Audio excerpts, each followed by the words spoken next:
ಪ್ರಕೃತಿ ನಿನಗ್ಯಾರು ಸಮ, ನೀ ಸೌಂದರ್ಯ ಕಣಿ, ನೀ ಇದ್ದರೆ ಚೆನ್ನ ನಮ್ಮ ಬಾಳು ಸುಂದರ. ಬನ್ನಿ ವೀಕ್ಷಕರೇ, ಇವತ್ತು ನಾನು ನಿಮ್ಮೊಂದಿಗೆ ಈ ಒಂದು ಲಾವಂಚದ ಬೇರಿನೊಂದಿಗೆ ಯಾವ ರೀತಿ ಪ್ರಯೋಜನ ಮಾಡ್ಕೋಬೋದು ಮತ್ತು ಇದರಿಂದ ಮನೆಯಲ್ಲಿ ಧನಾತ್ಮಕ ಶಕ್ತಿಯನ್ನು ಯಾವ ರೀತಿ ಹೆಚ್ಚಿಸ್ಕೊಳ್ಳುವುದು ಮತ್ತು ಏನಾದರೂ ದೃಷ್ಟಿ ದೋಷ ಮನೆಯ ಮೇಲೆ ಆದರೆ ಯಾವ ರೀತಿ ಪರಿಹಾರ ಮಾಡ್ಕೊಳ್ಳೋದಂತ ನೋಡೋಣ. ನೋಡಿ ಸ್ನೇಹಿತರೆ, ಈ ಒಂದು ಲಾವಂಚದ ಬೇರು ಗ್ರಂಥಿಗೆ ಅಂಗಡಿಗಳಲ್ಲಿ ತುಂಬ ಅಂದರೆ ತುಂಬ ಕಡಿಮೆ ಬೆಲೆಗೆ ಸಿಗುತ್ತೆ ಸ್ನೇಹಿತರೆ. ಒಂದು 10 ರೂಪಾಯಿ ಅಥವಾ 20 ರೂಪಾಯಿ ಕೊಟ್ಟರೆ ಸುಮಾರು ಲಾವಂಚದ ಬೇರನ್ನು ಕೊಡ್ತಾರೆ. ಈ ಒಂದು ಲಾವಂಚದ ಬೇರು ತುಂಬ ಮಹತ್ಕರವಾದದ್ದು ಸ್ನೇಹಿತರೆ. ಹಾಗಾಗಿ ಈ ಒಂದು ಲಾವಂಚದ ಬೇರನ್ನು ನಾವು ಮನೆಯಲ್ಲಿ ಯಾವ ರೀತಿ ಉಪಯೋಗ ಮಾಡೋದಂತ ನೋಡೋಣ. ಮನೆಯಲ್ಲಿ ಏನಾದರೂ ದೃಷ್ಟಿ ದೋಷ ಅಥವಾ ನರದೃಷ್ಟಿ ಅನ್ನೋದು ಮನೆ ಮೇಲೆ ಬಿದ್ದರೆ ಆ ಮನೆ ಮೇಲೆ ಏಳಿಗೆ ಅನ್ನೋದೇ ಕಾಣೋದಿಲ್ಲ. ಹಾಗಾಗಿ ಈ ರೀತಿ ಪರಿಹಾರ ಮಾಡ್ಕೊಳ್ಳೋದ್ರಿಂದ ಮನೆಯಲ್ಲಿ ಆರ್ಥಿಕವಾಗಿ ಮತ್ತು ಸುಖವಾಗಿ ಸಮೃದ್ಧಿಯಾಗಿ ಆರೋಗ್ಯವಾಗಿ ಇರ್ಬೋದು ಸ್ನೇಹಿತರೆ. ಮನುಷ್ಯರ ಕಣ್ಣಿಗೆ ಕಲ್ಲು ಕೂಡ ಕರಗುತ್ತೆ. ಹಾಗಾಗಿ ಆ ಒಂದು ನರದೃಷ್ಟಿಯನ್ನು ನಾವು ಹೋಗಲಾಡಿಸಲು ಈ ರೀತಿ ಸಣ್ಣ ಸಣ್ಣ ಪರಿಹಾರದಿಂದ ನಾವು ನಿವಾರಣೆ ಮಾಡ್ಕೋಬೋದು. ನೋಡ್ರಿ, ಈ ರೀತಿ ಶುದ್ಧವಾದ ನೀರನ್ನು ಗಾಜಿನ ಲೋಟದಲ್ಲಿ ಹಾಕಿಟ್ಕೊಂಡಿದ್ದೀನಿ ಸ್ನೇಹಿತರೆ. ಅದಕ್ಕೆ ಈ ರೀತಿ ಒಂದು ನಿಂಬೆಹಣ್ಣನ್ನು ತೊಗೊಂಡಿದ್ದೀನಿ. ಚೆನ್ನಾಗಿರೋಂಥ ನಿಂಬೆಹಣ್ಣನ್ನು ತೊಗೋಬೇಕು. ಯಾವುದೇ ಕಾರಣಕ್ಕೂ ಅಲ್ಲಿ ಇಲ್ಲಿ ಕಲೆ ಇರಬಾರ್ದು. ಈ ಒಂದು ಪರಿಹಾರವನ್ನು ನೀವು ಪ್ರತಿ ಮಂಗಳವಾರ ಅಥವಾ ಶನಿವಾರದಂದು ಈ ಒಂದು ಪರಿಹಾರ ಮಾಡ್ಕೋಬೇಕಾಗುತ್ತೆ.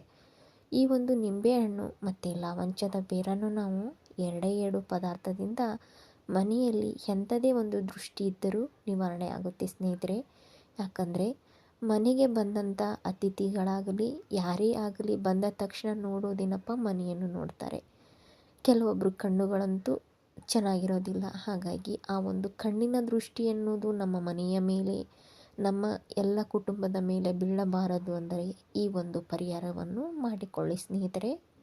ಹೀಗೆ ಮಾಡುವುದರಿಂದ ನಮ್ಮ ಮನೆಯಲ್ಲಿ ಯಾವುದೇ ತೊಂದರೆಗಳು ಆಗಲಿ ಯಾವುದೇ ಆಗಲಿ ಕಾಡೋದಿಲ್ಲ. ನೋಡಿ, ಲಾವಂಚದ ಬೇರನ್ನು ನಾನು ಒಂದು 2 ತುಂಡಷ್ಟು ತೊಗೊಂಡಿದ್ದೀನಿ ಸ್ನೇಹಿತರೆ. ಒಂದು ನಿಂಬೆಹಣ್ಣು ತೊಗೊಂಡಿದ್ದೀನಿ. ಈ ಒಂದು ಪರಿಹಾರವನ್ನು ಮಂಗಳವಾರ ಆಗಲಿ ಶನಿವಾರ ಆಗಲಿ ಮಾಡಬೇಕಾಗುತ್ತೆ. ಈ ರೀತಿ ಶುದ್ಧವಾದ ನೀರಿಗೆ ನಿಂಬೆಹಣ್ಣನ್ನು ಹಾಕಬೇಕು. ಅದು ಚೆನ್ನಾಗಿ ತೇಲ್ತಾ ಇದೆ ಅಂತಂದರೆ ನಮ್ಮ ಮನೆಯಲ್ಲಿ ಯಾವ ದೃಷ್ಟಿಯಂತೂ ಆಗಿಲ್ಲ ಅಂತ ಅರ್ಥ. ಅದು ತೇಲ್ತಾ ಇಲ್ಲ, ಕೆಳಗಡೆ ಹೋಗಿ ತಳಕ್ಕೆ ಕುತ್ಕೊತಾ ಇದೆ ಅಂತಂದರೆ ನಮ್ಮ ಮೇಲೆ ನರದೃಷ್ಟಿ ಅನ್ನೋದು ಬಿದ್ದಿದೆ ಅಂತ. ಹಾಗಾಗಿ ಅದಕ್ಕೆ ಭಯಪಡುವಂಥ ಅಗತ್ಯ ಇಲ್ಲ ಸ್ನೇಹಿತರೆ.